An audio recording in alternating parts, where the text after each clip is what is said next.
They put pickles on my fucking sandwich. You know I hate fucking pickles on my sandwich. As if we sit around and conspire whose life we're gonna ruin that day. I don't dread negative reviews. What I dread is not knowing the truth about the reviews so I can do something about what needs to be addressed. Hey guys, welcome to Smokeless. I'm Nick with Stanley's Famous Pit Barbecue and Tyler, and as always, I am here with my best buddies, my brothers from other mothers, Wayne Miller from Louis Miller Barbecue and Taylor, and Justin Forton from Pecan Lodge in the greater area of the Dallas-Fort Worth Metroplex. The mans, the myths, the legends. Boys, what's up? How you doing? What up, hanging in there, my dudes? Were you traveling? No, I'm getting over a cold. Just chilling at home. You look like you got a little bit of a tan. How about you, Justin? You've been jet setting lately. Oh, a little bit. I was home last weekend. I've got a little break here for a couple of weeks. For a couple of weeks, and then you're gone again for another 6 weeks, 8 weeks. Yeah, nothing. I mean, I'm going to Colorado, taking Henry on a college tour up there. So, oh, nice. University of Colorado State University. He's never been skiing before. I'm going to try to talk him into going up there for like a day or two, but I don't know if I can do it or not. Why skiing though? You should snowboard, dude. I can't have. I doubt you could. You're too old. It's hard to learn when you're as old as you are. That shit passed a long time ago. Like the kids picked it up pretty quick. They're pretty bendy. Yep. Jen's been snowboarding since she was like 20. She's still just like immediately as soon as the board goes on, she's like launching off of shit and flying off just she knows. Super fast. Me straight on my ass. All I did was fall down the entire time constantly. I've never tried it. I need all four appendages to stay upright. Poles, both hands, 2 feet, all of it. What about you, Wayne? Are you the alpine skier? No, I've been skiing once in college. We went up to Rio Dosa. Okay. That's the only time I've ever gone. I was laid out most of the time. Dude, you're too athletic. I just No. It's just the way it is. It's like when I learned to water ski, it took me for fucking ever. I drank half the fucking lake. That first day. Yeah. Just trying to get up. Oh my God, it was horrible. I've never water skied. Once you get your pullback and your counterweight, it's really fucking easy. Getting that point. Otherwise, you just get yanked around everywhere. I mean, it was always fun. Guys, I found this old review. I got completely fucking rained on. This 1-star review from someone from California. Well, you're fighting against the hyperbole of Karens. You understand that, right? I mean, and then how do you win that battle? The only way you win that battle is you slap back. Mm-hmm. Yeah. You go, you're just a narcissistic, crazy bitch. None of what you're saying here is true. It's not accurate. You're just trying to inflate this so you can be some sort of victim. This is ridiculous. If you didn't like the sandwich, you didn't like the sandwich. We remade it for you. Clearly, we care about your experience. But if it's not to your liking, shit, it's not to everybody's liking. I'm sorry that it didn't work out for you. We appreciate you coming in. But Jesus Christ, you don't have to try to crucify us. Put us on the Appian Way into town and say what fucking cardinal sin we created. Don't go visit them. There's also, so in very oh my God, 10, 12 years ago, probably you started, at least from my perspective, you would see reviews that are authentic. And then you would see what we would consider black hat reviews, where a competitor hired somebody to write a negative review against them to drive people to their restaurant. And so that's one of the reasons I stopped looking at this stuff in detail, because, you look at the good reviews and you're like, all right, that's great. We're doing well. You look at the negative ones and then you're having to make that determination. Was this accurate? Was this an authentic, objective review? And did we fuck things up that day? Or is this somebody that somebody else hired just to spit a bunch of negativity out there about us to drive them to the other restaurant that they are working for? Very real concerns, because we know a percentage of these just are hit pieces. They're not real. They're fake. 20%, maybe as high as that. Yeah. And we wind up having to take the top 10% and throw those out, the bottom 10% and throw those out. Fish through the negative ones that actually seem to have merit, and address the shit that comes up. But when they just give you a 1 star and say overrated, overpriced, it's like, that's the most worthless piece of shit feedback I have ever received. And you've given 1 review, this one. You know, you want me to take you seriously? Like this is a real review. I'll call you out. I say you get 0 stars because this is fake as shit. Yeah, I've done that before. I have definitely reviewed the reviewer. Yeah. Given them their review back, because I was like, I talked to you personally that day in this moment in time. I know exactly what happened, and what you're saying is so exaggerated for your reviewer cred. It's horrible. Like, we fuck up. Like, there's a guy came in and he ordered a beef rib and it was dry and he was upset about it, and he didn't come back and let us know. He let us know in the review. Right. And I was floored by the whole thing. I'm like, holy shit, that could never happen. Here, dude, here's my cell phone number. Text me and I want to make you whole. I never heard from the guy. But that I could tell right there, because there's no chance in hell that thing would be dry. And people who pay the money that they pay for it, when it's done and prepared correctly, don't bitch about it. You know what I mean? Yeah.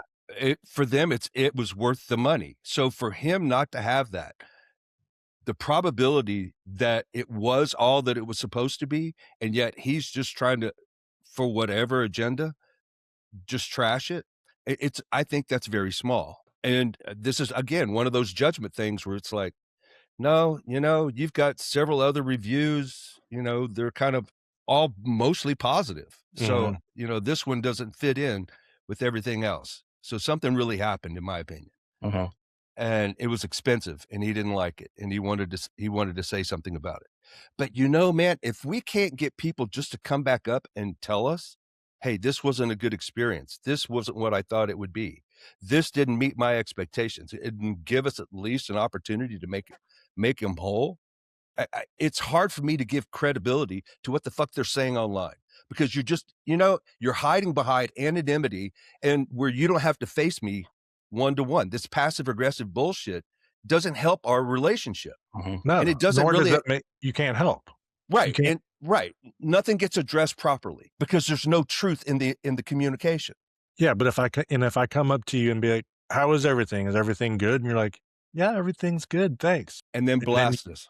Yeah, and then you go get in your car when you're going down the road. I gave you the opportunity. I think anyone who's a restaurant owner, or I can speak for me. I can speak for you guys. If there's a legit problem, we're going to bend over backwards to fix it. Of course. Yeah, for sure. Especially if you let us know in the moment, and even afterwards, half the time our answer is, we'll give you credit. We'll send you a gift card. Come back in. We'd like to try, give it another shot. The loyalty programs that exist through our point of sale systems now make that really easy. I can go and see that someone is a loyalty customer, and I can put points in their account, or I can send them an e-gift card directly. A lot of times when things happen, though, they're not, but all you need is their phone number, basically, or an email address, and e-gift card can just go straight from the point of sale. Boom. That's pretty cool. Yeah. Yeah. Thanks, for sure. Toast. Thanks. Shout out to Toast. All the Toast users out there. Reviews are just, I don't know about you guys, but I just would stop reading them for like 6 months or longer at a time, because it's like, you don't know what you're going to get. You, like Justin said, you're very thankful for the positive ones. It reinforces that you're doing a good job in the areas that they're talking about, or just in general, the experience is a good one. Yeah. But what I want more than anything, I'm not so, I don't dread negative reviews. What I dread is not knowing the truth about the reviews, so I can do something about what needs to be addressed. And I can actually address my staff in an appropriate way. Right? 100%. Because I don't want to be trying to swing an anvil at them when it's not deserved at all. Of course. But situations will be created which will give that perception. that, Right. your staff is just a piece of shit and they fucked me over and they're horrible, they're rude, they wouldn't help me. They Right. kept giving me the wrong shit. They put pickles on my fucking sandwich. I hate fucking pickles on my sandwich. Yeah, as if we sit around and conspire whose life we're gonna ruin that day. It doesn't happen that way, you guys. It just doesn't happen that way. Shit does happen. Yeah, it And does. I have used bad reviews as teaching moments many times, and I've usually included the person who wrote the review as part of that teaching moment to let them know, like, yeah, you're right. This is upsetting. Thanks for letting me know. This is what we did. This is what we're going to do next time, just in general. And this is what I'm going to do for you now. Thanks for reaching out. I'm sorry that, this moment was at your expense, but as a team, we're going to take this and figure out a way to be better. That legitimately has happened. But for the most part, I quit reading reviews a long, long, long time ago, and I'm not going to start back again really anytime soon. My team reads and they see it and they do the same. I try to tell them to take it with a grain of salt, congratulate each other on the good ones. If there's legitimately a problem in the bad ones, work to fix it.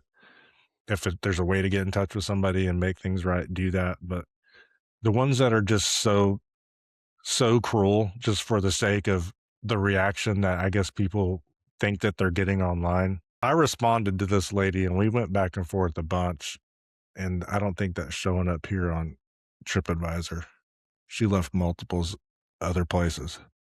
Oh, wow. She was dedicated to the cause. Yeah. She was inspired. 1 star, terrible and unsanitary. The food just sucked. Everything's sweet and or dry, meat overcooked and full of artificial smoke. Okay. Right. Ding. She's from Los Angeles, California. They know all about artificial smoke there, I guess. I don't see how legal smoke isn't. Listen, I'm trying to not let the cat out of the bag about our secrets. Okay. She's kind of blowing it for us here. We have this artificial smoke injection system.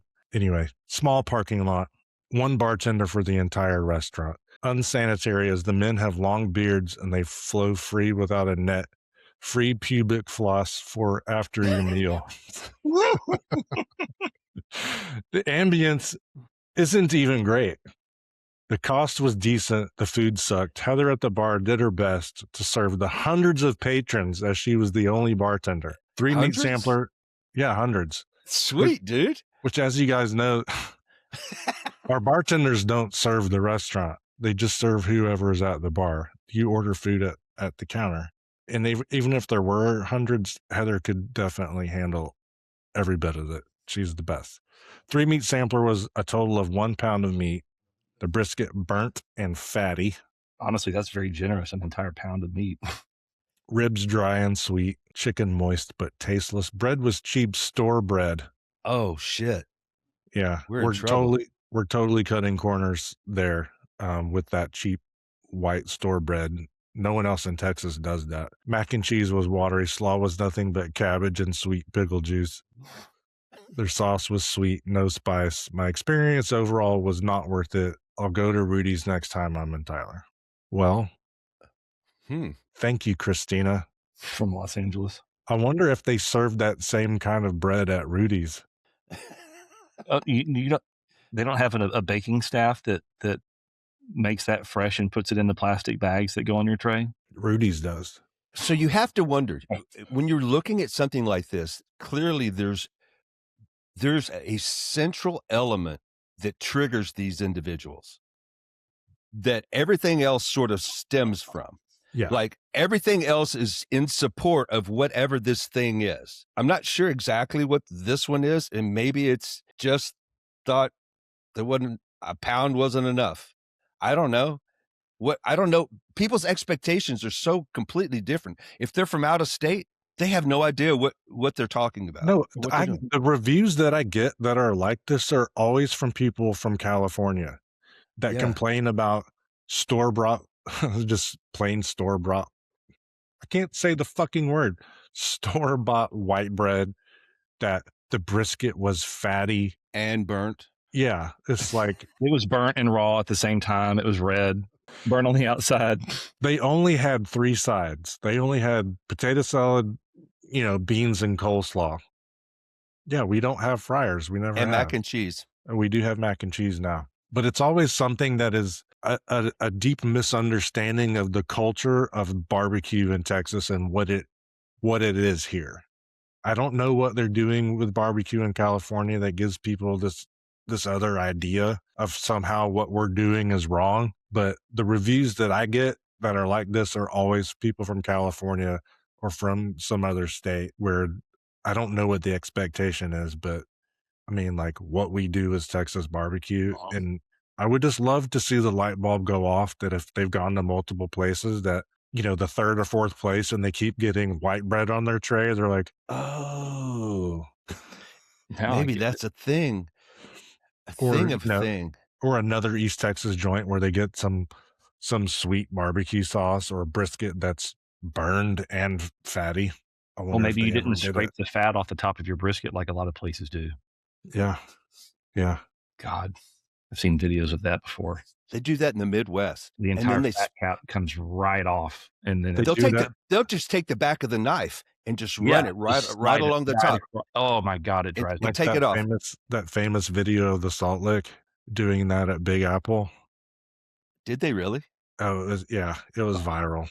And then they'll split that point from the flat, and they'll serve them out 2 differently, right? All the lean will be just the flat with no bark, nothing. Well, none of it has bark, but then they sauce the shit out of it, right? So it's just, meat is just, it's kind of like you're treating it like chicken or pork. It's just a texture medium. It's no longer a flavor profile in itself. I don't know, but that's what, they treat all the proteins the same. Well, Christina, if you're listening, I really doubt you are, but from the bottom of our heart, I'm very sorry that you did not like it, what we do. But I don't think that we failed literally in every single part of our process simultaneously in one day. I think you're just used to something else. And for that, I can do nothing to help you other than say, maybe Texas barbecue is not your thing. Speaking of reviews, here's our chance to review some stuff. We're gonna call this Plate or Hate. We're gonna check out you guys' pictures if you send them in to hello@smokelesspodcast.com. And also check this out. Watch this episode on YouTube. You can see what we're looking at, and you let us know.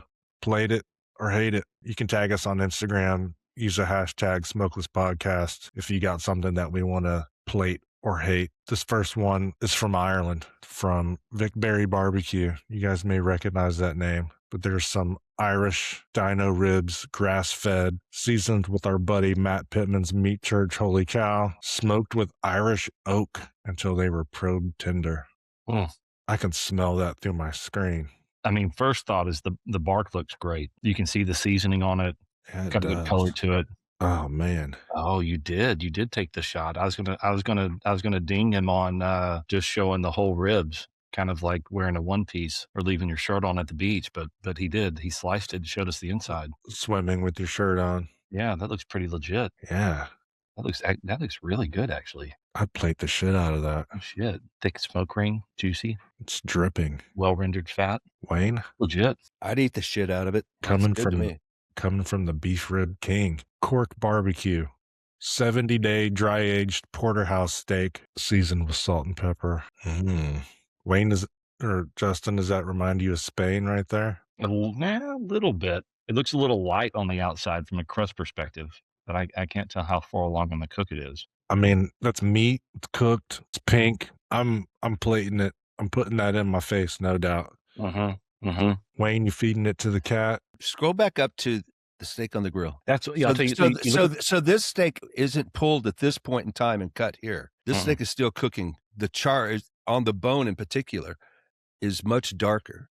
I tell you what does remind me of Spain is the color of the fat. I don't know if it's the grass-fed beef or if it's the particular type of cow. It says it's dry you don't aged. see the really yellow fat in the United States like you do over there. Man, it's making my mouth water. I'm down with it. Mm-hmm. You don't even need a plate. Just give me the bone. Mm-hmm. Looks good. All right, moving on. Danny's hot sauce and barbecue. Here's the theme of the day is Irish beef, grass-fed. This is a tomahawk cooked on a Weber Master Touch with lump wood she oak. She oak. I've never heard of she oak before. Must That be looks an good. That looks Irish tangy. thing. A little blurry on the picture here, the inside, but It looks a little too cooked for my taste. Yeah, that looks like a little on the That looks medium well side. Yeah, I'm think about the hating other it. side of that line. Danny, get fucked. You overcooked it. Thank you for showing us the inside. Otherwise, we couldn't make any determination. Started From good. the outside, I'd be Yeah. like, Mom, I'm Yeah, done. your Looks hot. crust. Yeah, Looks yeah, your hot. crust looks fabulous. Yep. It also could just be a shitty picture. Or it could be a personal preference thing. Maybe this Yeah. is like his perfect way to cook a steak. Break out the ketchup, Danny. Yeah. Don't forget, if you want to feature your plate for us to hate or love, tag us on your Instagram, #SmokelessPodcast, and we'll plate you or hate you. But we'll always respect you in the morning. That's right. No, I mean, you may have to do the walk of shame, but that's on you. We still respect you. Sometimes you need a little pressure to up your game.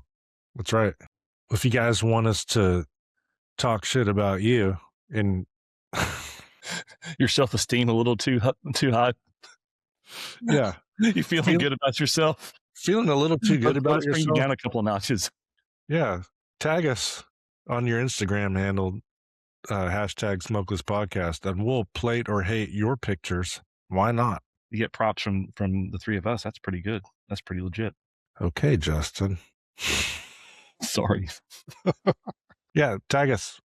Send it in. hello@smokelesspodcast.com. We'll look at your pictures and we'll drool or we'll talk shit. We'll judge the shit out of you.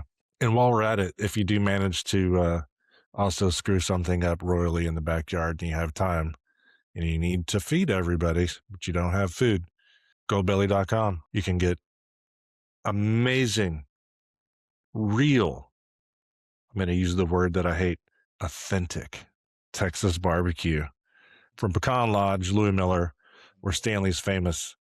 We're going to give you $20. We're just handing you $20. Justin, hand everyone $20. I got it right here. Wayne, you got 20? I got 7. Well, we're going to give it to you. Just put the code in. You get $20 off your order. Use the links in the description and order some barbecue from goldbelly.com. We got you covered. We're shipping nationwide. Hit us up. We'll get it out to you. So guys, we got some folks commenting on the episodes out there and getting some emails as well. Here's a comment from Barrel Man. He says he's in California and he usually buys Brant beef, which gives high confidence that it's local American and quality. But his secondary source is Costco business. How can he be certain that he knows where he's getting his beef from? He says he just doesn't have the knowledge or resources to trace this stuff. Wayne, what do you think? Costco. You know, if he's looking for North American beef, you're probably going to be looking for Prime. That'll probably give him his best probabilities or highest probabilities. It's North American. Move down into the lower grades. It could be Mexican. It could be Argentinian. It could be Guatemalan. I mean, you don't know what's being shipped in. So, since labeling is voluntary, I don't know. I mean, you know what you can do? You can ask the Costco rep, Yeah, if he can go back and look on the box, the cases that the brisket come in, and there's a code there, and which identifies which plant it comes from, and he can probably even identify it for you, that this is coming from Nebraska plant, an Iowa plant, a Colorado plant, an Amarillo plant. So at least you can narrow down. You have, somewhere Midwestern beef. It's high grade and it's corn finished, pretty standard. especially if it's CAB. But beyond that, if you're looking to know your rancher, then you're going to have to find another rancher, another small supplier to know from gestation to your plate where that cow came from and what happened to it. We just don't have that detail of tracking available to us at the moment. I'm sure the guys in the Costco meat market though will be able to have that conversation with you. Sure. It's probably a great thing to talk to them about. And whatever you find out, let us know. Someone else wanted to know, everyone has seen what's going on with ICE. Do you think this plays a part in the ranch to deliveries and the butcher? So I guess essentially they're saying, is immigration enforcement playing any part in processing, packing operations? I thought I read about that a while back, that one of the first huge ICE raids was at a processing plant somewhere in the Midwest. Yeah, I'd assume it affects the entire supply chain all the way up to the retail level. People working in the restaurants and the stores. Harder to find people to work, drives the prices up, cost of labor. Yeah. Yeah, it's impacting everything. I know that I've seen in the news that there are folks in the construction industry that are basically kind of pushing back on immigration enforcement now, asking for them to be some visa programs or ways in which that workforce can be steadied instead of which I think one of the persons who was talking about that was Marjorie Taylor Greene. Did you guys hear that? I could be wrong. I don't want to Google it right now, but yeah, I mean, I'm sure there's all kind of industries that are going to see some fallout or experience disruptions from immigration enforcement, especially if people are scared, because the meatpacking industry is kind of known for having a really high portion of their labor force is immigrants. Well, thanks for sending the questions in. Keep sending them. Hit us up. hello@smokelesspodcast.com. Let us know what's on your mind. Thanks for joining us this week. As always, from Justin, Wayne, and myself, thanks for listening to Smokeless. Be sure to like and subscribe, review, comment, all that good stuff. Have a great day. Have a great week. We'll see you soon.